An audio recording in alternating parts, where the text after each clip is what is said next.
Diallo bu yor bi Ablaye bàyyi naa la nga poser sa question di leen rappeler toujours que ne li ñu waxante woon balaa ñu yegg si fii rek ñu respecté que comme ça ñu yem ci timing bi. waaw président ñu ngi lay sant di la gërëm ci li ñuy recevoir fii à la salle des banquets du palais de la République. président en 2019 dafa am ku ñu naan Macky Sall mu diggee woon ne buñ ko falee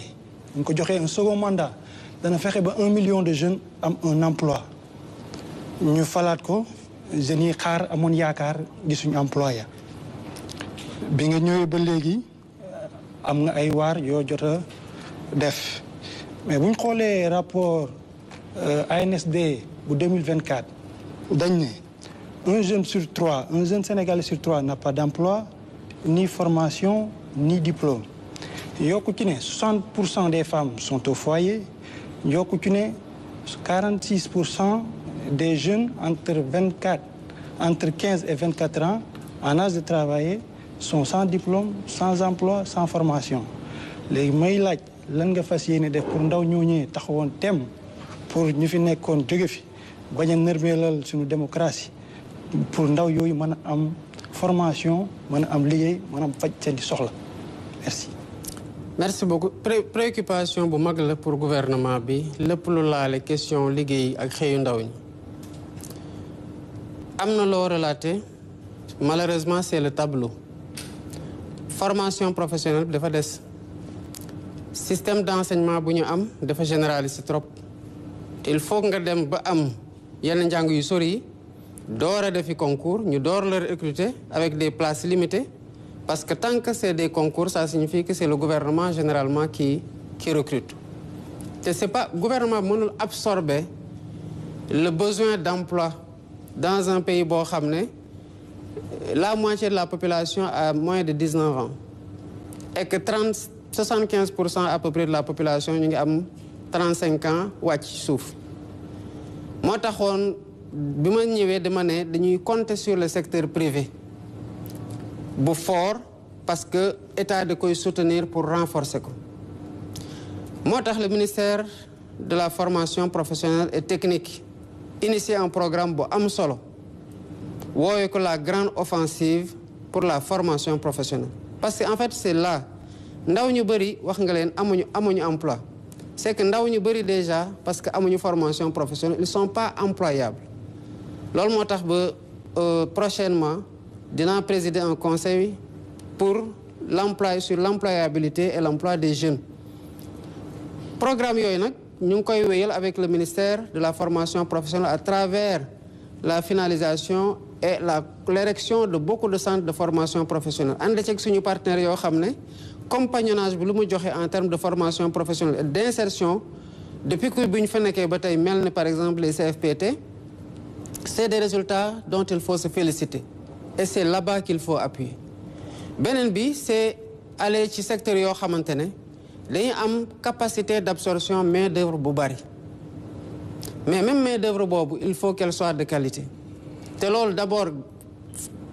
critère bu am solo la pour attirer des investisseurs pour ñu créer des emplois dama toog récemment doon recevoir un investisseur mu ne ma jënd naa usine pare na depuis avant ñuy ñëw la ba tey mu ngi fi parce que code des investissements bi tel que le code est fait parce que loi la dañ ko wax ne yow fi nga bëgg a samp sa usine il faut nga créer 150 emplois mu ne man bu ma jógee mënuma créer 150 emplois mais mën naa créer 80 mais je préfère avoir que créer 80 emplois plutôt que créer 0 emploi surtout avec le risque que mu dem feneen créer ko fa di ba pare ñuy importer ba tey moo tax heureusement bi ma ñëwee fekk naa ñu nekk di réformer le code des investissements et le dernier atelier de partage bi ñu waroon def entre l'APIX et le ministère des finances et du budget def nañ ko ba pare li ci des pour ñu àgg ci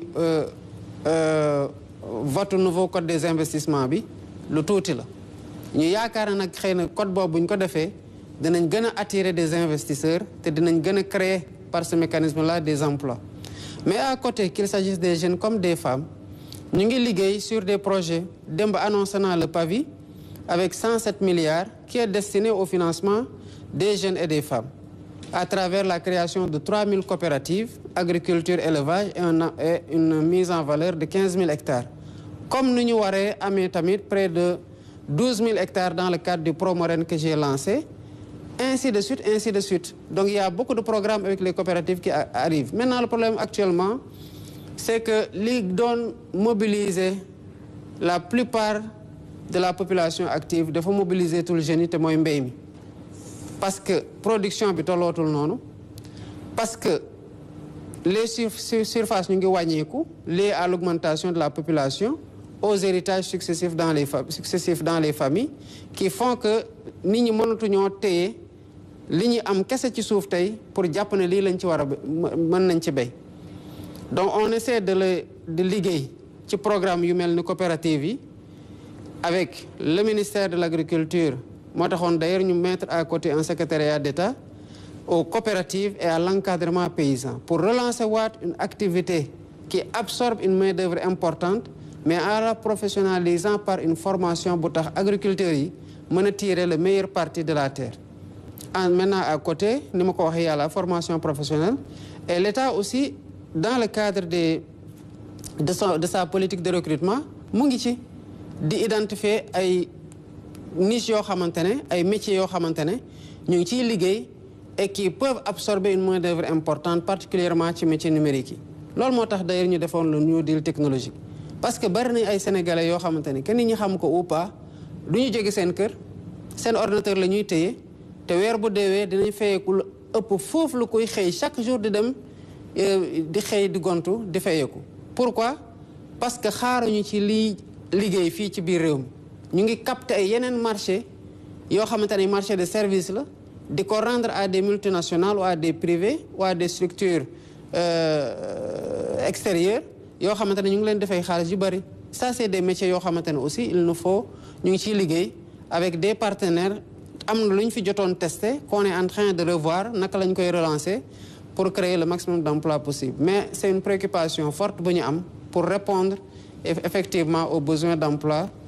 des jeunes mais surtout aux besoins de formation pour seen employabilité d'abord parce que ñu bari dañu la wax ne dama bëgg liggéey boo leen waxee loo mën a liggéey ñu ne lu ñu ma jox rek baax na généralement c'est parce que derrière il y a pas de formation même si am na ñoo xamante ne aussi jàng nañu am nañu savoir mu dese leen savoir faire bu mën a tax ñu insérer leen dans le monde professionnel et c'est cette continuité formation acquisition d'un savoir-faire la ñu nekk di liggéey aussi pour que dans le cadre de la formation duale école entreprise que mu mën a am un savoir-faire bu apprenant bi di am dès que muy génn école pour bu ne mën naa lii duñ ko ne ana sa expérience professionnelle parce que boo amee sa doctorat am sa master sa ñaari master ñetti master ñu laaj la expérience professionnelle dañuy xool ndax yow am nga savoir faire généralement formation duale bi dina ko dimbale dina ko combler mais surtout la formation professionnelle aussi ci métier yoo xamante ne du jàng ko nii dans le tas kese la mais da nga koy jàng am ci diplôme am ci reconnaissance ñu mën la employer partout parce que am nga savoir faire boo mën a jaay à une entreprise. Très bien. Donc François Xavier toujours si ñaareeli thématique bi ma bàyyi la nga poser sa question. jërëjëf Mariama président dama bëggoon aborder ak yow benn problématique boo xam ne ñàkkul